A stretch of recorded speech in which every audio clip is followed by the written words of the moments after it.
Hi everyone and welcome to Homerino Collectibles, where today we're going to be taking a look at the S.H.Figuarts Dragon Ball Z Super Saiyan Son Goku, and this is the Super Warrior Awakening version.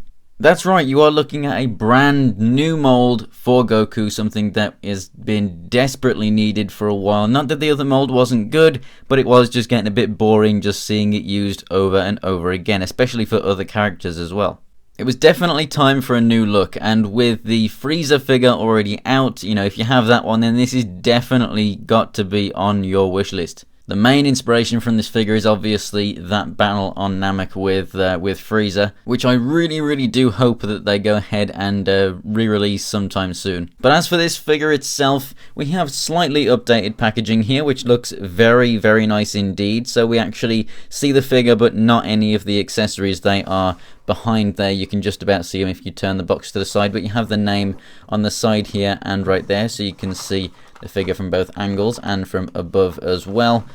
We still have the images and whatnot on the side here, but instead of having just one big logo, we have a few shots of the figure itself. And on the back, it is very similar to what we had before, so, with the modeling and action and style and stuff. So yeah, looks very nice indeed. Even the box being updated is a nice touch.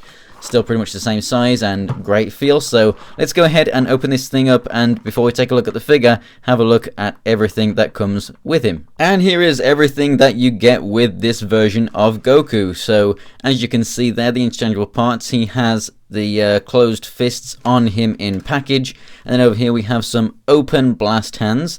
We have a few different ones here. I think these two hands are the same, so they're just like a spread apart open grip, and then this is a slightly closer grip for the left hand, and then this right one is an even more closer grip. The thumb is pushed a bit more pushed in. And then we have these two stylized fighting hands like he's posed about to fight, and then here we have just a straight face. Here we have an extremely angry face, maybe charging up or whatever, and then here we have a nice grimace face. So we have some really awesome posing options here for this guy. It is obviously disappointing not getting any kind of a base or any kind of blast effect or anything. But yeah, if it had come with a stand, that would have been so damn awesome. It hasn't, never mind. At least there are other figures in the lines that you can go ahead and use them from. But I do think that they should come with a few more accessories, some of these newer ones. And here he is out of the packaging, and with all of the protective wrapping, all of these little plastic bits taken off. And this figure is definitely my favorite figure of all time, to be honest with you right now. This thing is just that good.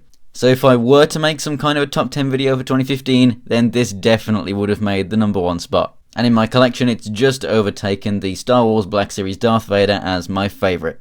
To the top of the head, this guy stands just under 6 inches tall, and to the top of the hair, he stands just under 7 inches tall. So here he is next to the standard release Super Saiyan Goku. So as you can see, he's a lot more jacked than him, to be honest, really. And we don't get the same kind of, super bright shading that we get with this guy. The colors are a lot more like, a regular Son Goku. Also, you'll notice the big difference in how they've colored the hair. So instead of just having yellow with like kind of a slightly brighter yellow bit of shading on there, we have a much darker bit of shading in there, and it's nice how they've done that on the orange as well. They've got some kind of really dark washes going on in there just to make it look really dirty and within all the muscles and everything, just to really accentuate that sculpt, and also just to make him look a bit more battle worn as opposed to a more clean cut look, just like this guy. And just as a bit of another size comparison, here he is with Vegeta and also with Gohan. So as for the figure itself, honestly, the only things that may have been reused from that original figure, possibly the neck, but I'm not too sure. The forearms, maybe. Some of the fists, probably. And then the boots. As far as I know, pretty much everything else is actually completely different and newly molded.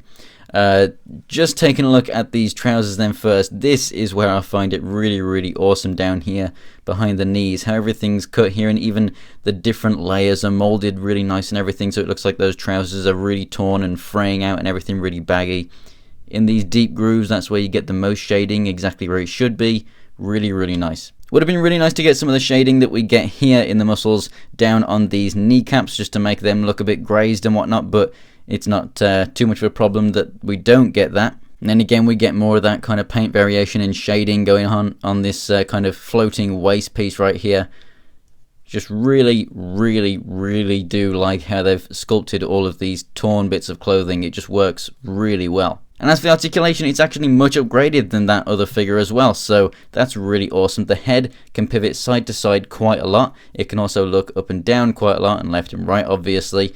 And then the neck also pivots all the way around as well, so you get an absolutely ton of articulation in the head. And my one kept really popping off really badly. It's actually quite a loose ball joint. You just move it a little bit and the head comes off, so that's quite annoying for posing sometimes. This guy, nice and firm on there, so very good. The shoulders here, obviously, it's just easier to make better looking shoulders when you don't have to have that kind of sleeve piece going over there. So, you know, it's obviously got much better engineering here. We have a bit of a butterfly joint that comes in just to help with bringing the arms together for Kamehamehas and stuff like that. And then obviously you have your ball joint in there, and then you also have your hinge that comes all the way out, so you can get a full range of motion from that shoulder, no problem. Rotation at the upper part of the arm right there. That cut, I do actually quite like that. I like the way that flows through the muscles, so looks very good to me. And then the double jointed elbow right there works very well. And then the wrists, they all have a swivel and a hinge. The diaphragm is really good. He can pivot side to side loads, obviously turns left and right at the upper part, and at the lower part also turns left and right. They're on ball joints, so he can, you know, really swing around on both of those. But look at that for an ab crunch all the way down, and a good way back too, so you can get some really nice flight poses. But using both of those joints all the way down, very good. Yes, you get a bit of a gap inside there, but it doesn't look too bad at all. No matter where you move it, it looks very natural with those muscles and everything. Really like that. Like I said, this is a floating waist piece. Then we have a new leg design down here at the hips. So we have a single joint here which kicks out to the side as far as you would want it to go. And then we actually just have the whole thing moving forward and back, which allows for full range of motion. And I do actually quite like that a lot. And the swivel is actually down here where that cut comes in under there, which I think is a great place for that. We have a really good double jointed knee, which obviously just works better than on that guy. It doesn't get stuck on anything. This one's actually a little bit squeaky, but that shows it's a nice tight joint. And then the boots, they are the same as the others, so we just get this simple swivel down here. It's just a little ball joint. So it moves down good for nice flight poses, doesn't really move up that much. And it would be good to get more ankle pivot than that, seeing as the legs can go out that wide.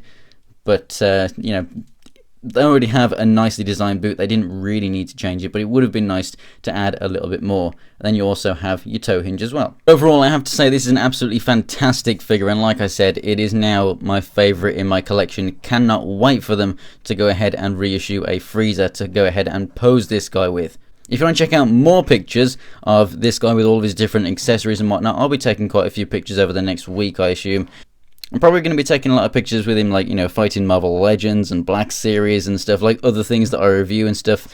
You know, nice showdown pics, because this figure is just awesome. So stay tuned to my Instagram. The link will be in the description below, Homerino123. If you enjoyed the video, go ahead and click on that like button. And to see more Dragon Ball Z, S.H.Figuarts, go ahead and subscribe. So thanks for watching, guys, and I'll see you next time.